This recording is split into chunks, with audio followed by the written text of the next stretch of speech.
Kenapa Pak Prabowo bicara perang Ukraina? Kenapa Pak Prabowo bicara perang Rusia? Sesungguhnya dia sedang tampil untuk membela kaum petani. Kenapa tampil membela kaum petani? Bahan baku dari pupuk Indonesia itu diimpor dari Rusia. Kalau perang terus bahan bakunya terus meningkat. Kalau bahan bakunya terus meningkat, maka harga pupuk tidak terkendali. Nanti subsidi pupuknya makin meningkat. Karena subsidi pupuknya makin meningkat, maka kebutuhan petani tidak bisa dipenuhi. Untuk itu penyelesaian perang Ukraina adalah penyelesaian swasembada pangan di Indonesia, dan itu konsen Gerindra. Maka di sini kita katakan, siapa sosok Prabowo Subianto? Dia adalah sosok pembela kaum petani di Indonesia. Membelanya bukan dalam bentuk pencitraan. Apa itu membela pencitraan? Giliran panen, ikut panen, nanam kagak pernah. Ini kebiasaan pejabat di kita.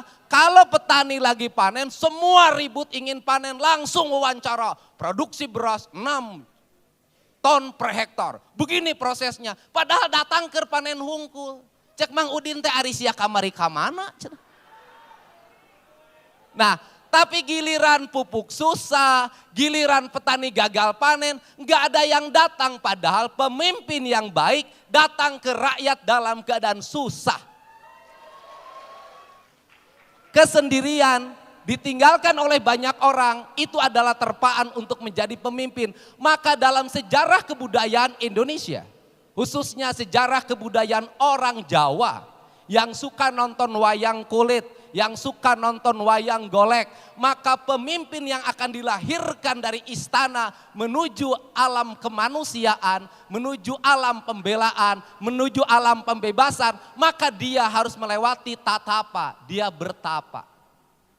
Maka disebutlah, ada disebut tapa berata, di mana dia tidak bicara, dia tidak makan, dia tidak minum, ngajentul ngahulu balu ngahuleng ngaraga meneng. Nah, ceholah gubernur-gubernur wae. Saya katakan, siapakah pemimpin Indonesia kini dan ke depan yang melewati pertapaan itu?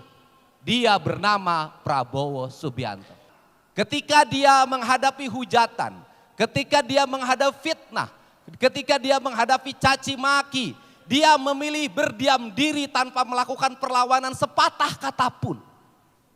Dia memilih pergi mengembara ke sebuah tempat dan kemudian dia kembali. Dan ketika dia kembali, dia tidak masuk dalam hingar-bingar perkotaan. Dia tidak tinggal di gedung mewah, dia membangun perkampungan yang bernama Hambalang. Disitulah dia mengembangkan peternakan, disitulah dia mengembangkan perikanan, disitulah dia mengembangkan pertanian. Disitulah dia menyapa seluruh warga di desa Hambalang untuk diberi susu dalam setiap waktu, dibebas dalam setiap masa. Maka dia tampil tanpa bicara dan tanpa berkata-kata. Itulah keikhlasan yang sebenarnya.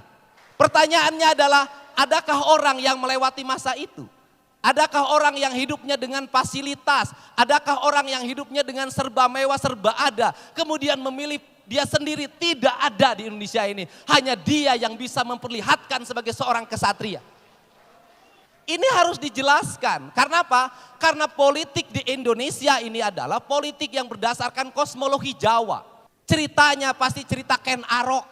Ceritanya pasti cerita Ken Dedes. Nah, dia sudah melewati kosmologi pertapaan orang Jawa. Tetapi ingat, Pak Prabowo tidak pernah primordial. Di mana letak tidak pernah primordialnya? Dia tidak pernah berkata, saya orang Jawa. Dia selalu berkata, aku adalah Indonesia. Saya katakan sekali lagi, aku adalah Indonesia. Berulang-ulang dia berkata, aku adalah Indonesia. Artinya apa? Dia tidak mengembangkan politik identitas. Politik identitas itu ada dua. Satu, politik beridentitaskan suku. Dua, politik beridentitaskan agama. Dia tidak menggunakan narasi identitas kesukuan sebagai bargain politiknya, sebagai latar belakang politiknya, tapi justru dia memproklamirkan diri sebagai Indonesia. Tetapi saya katakan, dari sisi tradisi, Prabowo lebih Jawa dibanding Jawa. Dari mana letaknya? Lihat di mejanya, pasti ada potongan bunga melati. Lihat arsitektur bangunannya, penuh dengan ukiran. Lihat di sudut-sudutnya, penuh dengan lukisan. Lihat pendopoknya, itu pendopo yang terbaik di antara pejabat Indonesia. Dia lebih mengamalkan Jawa daripada dia berkata-kata Jawa. Dia bukan hanya seorang Jawa, dia adalah seorang pecinta sejarah. Kalau hari ini orang cerita Pangeran Diponegoro, ada yang memposting di belakangnya lukisan. Ada yang memposting saya adalah turunan 10 tahun yang lalu. Keluarga siapakah yang membuat pameran tentang peninggalan Pangeran Diponegoro? Keluarganya Prabowo Subianto. Saya masih bupati, saya hadir dalam pamerannya. Saya hadir dalam kegemaran keluarga ini pada wayang, pada sejarah, pada arsitektur. Artinya apa? Dia adalah pemimpin yang mumpuni. Dia sangat memahami sejarah, dia sangat memahami seni, dia sangat memahami arsitektur, dan dia sangat memahami keindahan. Maka dia adalah pemimpin yang menguasai semua dimensi. Dimensi keindahan, dimensi material, dimensi spiritual. Spiritual itu dengan bukan hanya pamer berwudu, spiritual bukan pamer sholat, tapi spiritualitas itu adalah kesabaran hidup dalam ujian. Itulah spiritualitas yang sebenarnya. Puncak dari spiritualitas itu adalah keikhlasan. Ikhlasnya apa? Ikhlas memberi tanpa pernah meminta uang kembali. Orang kaya di Indonesia banyak, tapi orang kaya yang dermawan susah. Yang lain kan posting tuh dipamerin sapinya. Saya itu kan diajak tuh sholat Idul Adha di Bandung Barat, di lapangan. Kemudian protokol nanya itu, ada penyerahan hewan kurban tidak? Tidak ada. Sholat balik deui, dahar jeung asin. Setelah itu apa artinya? Oh, dia tidak suka pamer memberi. Dia tidak suka pamer menyumbang. Kenapa? Karena yang disumbangannya terlalu banyak. Mau pamer di Jawa Timur sekian ratus, di Jawa Tengah sekian ratus, di DKI sekian ratus, di Jawa Barat sekian ratus, di NTT sekian ratus, mungkin ratusan Pak Prabowo kurban, tapi tidak ada satupun yang dia posting. Pertanyaannya adalah rakyat kita mau nyari pemimpin yang apa lagi? Sudah seorang kesatria, punya intelektual yang mapan, punya pengalaman spiritualitas yang tinggi, punya keikhlasan yang tinggi, menyayangi rakyat sepenuh hati. Problemnya cuma satu saja, Pak Prabowo nggak bisa pura-pura susah. Iya kan? Kalau Deddy Mulyadi prihatin wajar. Kuru, letik, duda deh. Wajar kan? Asalnya dari kampung. Memang Pak Prabowo ini tampangnya tidak ada tampang memelas, gagah, kasep. Lempangnya hebat, mobilnya halus, ya orang kaya. Memang kalau mau dibuat muka dibelas kasihan, susah dia membangun narasi diri terzolimi, tidak bisa karena memang wajahnya wajah asik, wajah kaya, itu saja. Tetapi kan lebih baik kita pilih pemimpin yang kaya ikhlas, hidupnya penuh penderitaan daripada orang menderita. Ingat loh, saya katakan orang yang sejarah hidupnya menderita dan menganggap dirinya menderita, kalau memimpin biasanya serakah. Tapi orang yang narasi hidupnya menderita dan dirinya tidak menganggap menderita dan selalu mengajak orang bahagia, ketika memimpin akan membahagiakan rakyatnya. Untuk itu kita mengucapkan terima kasih. Menjadi keluarga besar Gerindra, saya termasuk pendatang baru di Gerindra, tapi kalau jadi pendukung Prabowo sudah dari dulu. Ibu Endang tahu. Nah, kita berterima kasih kenapa? Karena kita diberi kesempatan oleh Allah untuk bersama-sama di samping Pak Prabowo menyelamatkan masyarakat, meningkatkan kesejahteraan bangsa ini.